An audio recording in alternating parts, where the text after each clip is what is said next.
Sénégal ak Maroc kuñ ci tëj sa doom soo ko sàkku ñu daal di koy indi mu tëdd si dëkk boobu nga xam ne moo dëkk. Bismillahi rahmani rahim, assalatu wassalam ala khayri rasoul. Merci beaucoup, Monsieur le Président, Monsieur le chef du gouvernement, Mesdames, Messieurs les membres du gouvernement, mes chers collègues. maa ngi leen di wax asalaamaaleykum di nuyu mbokk yi fi teew yëpp presse bi ak mboolem askanu Sénégal di leen dalal te di leen ziar si weeru koor bi. Monsieur le Premier ministre, dafa mel ni jamono ji buñ naan question d'actualité ay mbir yu bari lay doon yoo xam ne dañuy lëmbe société muy ay jafe-jafe yoo xam ne askan wi dañ koy jàmbat waaye nag ba leen di féliciter ci njàmbaar bi nga xam ne yéen a koy def boobu ba léegi fekk ngeen fay jafe-jafe ak ay manquement àdduna mel noonu jagul waaye rawatina réew mi fi ngeen ko jëlee toogu leen nag seetaan toogu leen tam di jàmbat yéen a ki def seen kéem kàttan moo tax askan wi ñu ngi leen di soutenir nañ leen souteniroon démb ak barki démb incha allah te ñaan yàlla ngeen am ndam ci li nga xamante ne nii mooy seen mébét ci Sénégal.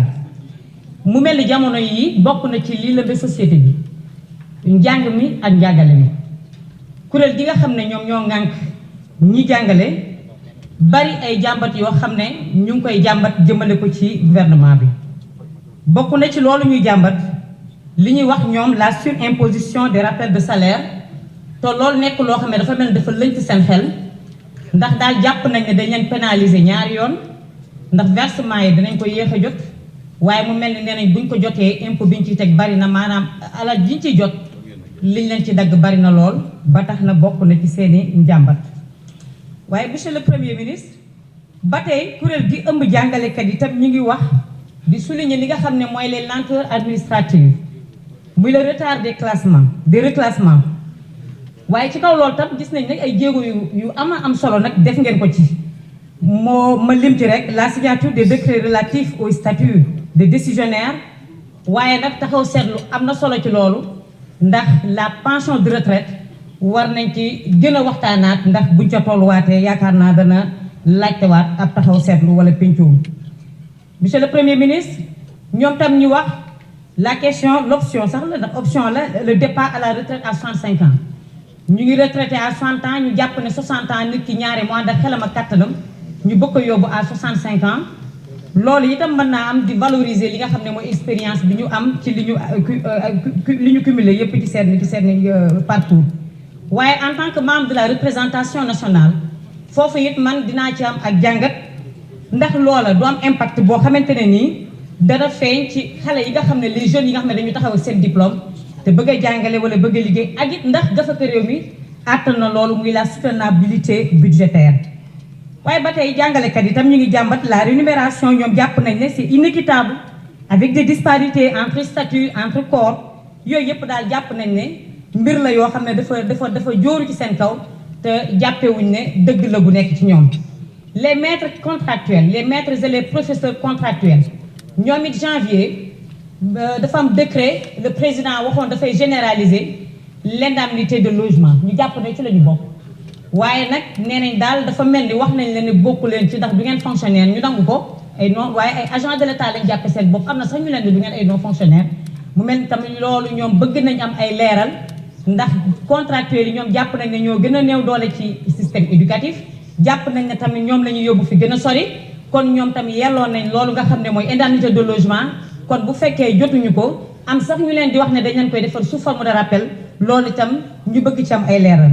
Monsieur le chef du gouvernement maa ngi lay laaj ci revendication yi nga xamante ne ñoom ñu ngi koy revendiquer ñoom jàngalekat yi li ma ci bëgg a laaj rek mooy quelles mesures concrètes urgentes yan pexe yan jumtukaay yoo xam ne yu dëgër la yoo xam ne yu jàppandi la fi mu nekk nii moom ngeen fas yéenee yàgg ngeen a pencoo yàgg ngeen a waxtaan ak ñoom def ngeen ay jéego ma waxaat ko waaye naka ngeen fas yéene defaat ak ñoom ngir surtout le droit de l'élève ci perturbation yi nga xam ne suñu doom yi ñu ngi koy am loolu noonu ñu mën ko saafara ba nga xamante ne dinañ mën a wéyal seen njàng def seen i devoir def seen i composition ak seen i examen ci li nga xam ne mooy ak dal loolu maa ngi la koy laaj te ci kaw tam li nga may tontu maa ngi lay laaj tam ndax am ngeen jumtukaay yoo xamante ne nii di ngeen ko teg ngir di waxtaan yi gouvernement bi di waxtaan ak kuréelu jàngalekat yi di mën di gàttandu yu ni mel lépp rek ngir waxtaane ko ba nga xam ne du lu yegg si fii nga xam ne mën na sooxeel suñu ñaagi doom di leen sant di leen gërëm bu baax tey nag saat bi tubaar fakkaal la fees na dell ñëpp di leen soutenir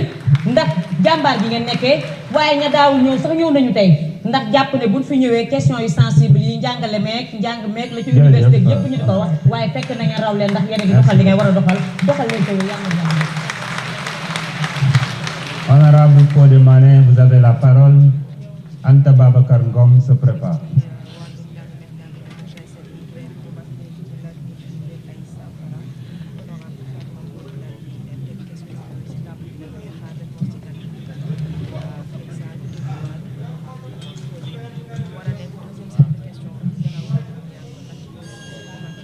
Assalamu alaikum. Merci Président. Bonjour Monsieur le Premier ministre, Mesdames et Messieurs les membres du gouvernement, maa ngi leen di nuyu kenn ku ne ci turam di leen jaajëfal lu bari très chers collègues waa diaspora maa ngi leen di nuyu waa Ñambato aussi maa ngi leen di nuyu. Monsieur le Premier ministre,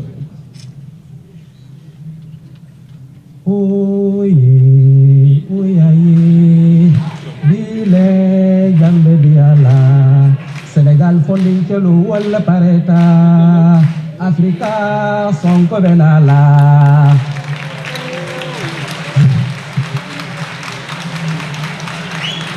C'est juste pour vous dire, soyez rassurés, soyez tranquilles. You will never walk alone. Épaule contre épaule, cette mission, on va la conduire jusqu'au bout. Au nom de l'Afrique, au nom du Sénégal, mais c'est une question de dignité humaine. Vous avez évoqué la dignité humaine dans vos propos, Sank, Bingay wax ci li nga xam ne ñooy jël ay kayti jàmbur di ko teg ci place publique. C'est fort. Bingay évoqué votre référence, c'est Mohamed sallallahu alayhi wa sallam. Dañ koy sentir ci vos propos. Sur ce, vous ne serez jamais seul. Nous tous, cette génération sera à vos côtés. Inch'Allah, on va réussir ce coup. Et pour réussir ce coup, il faut être connecté. Connecté au projet, connecté à la vérité. Vous l'avez annoncé sur sa poste sur Facebook. Connecté à l'esprit du projet qui nous lie, c'est-à-dire au projet de PASTEF. Mais cette connexion, cette connectivité a tout le temps été problématique dans ce pays-là. En 2024, l'Internet aujourd'hui est un impératif pour le développement.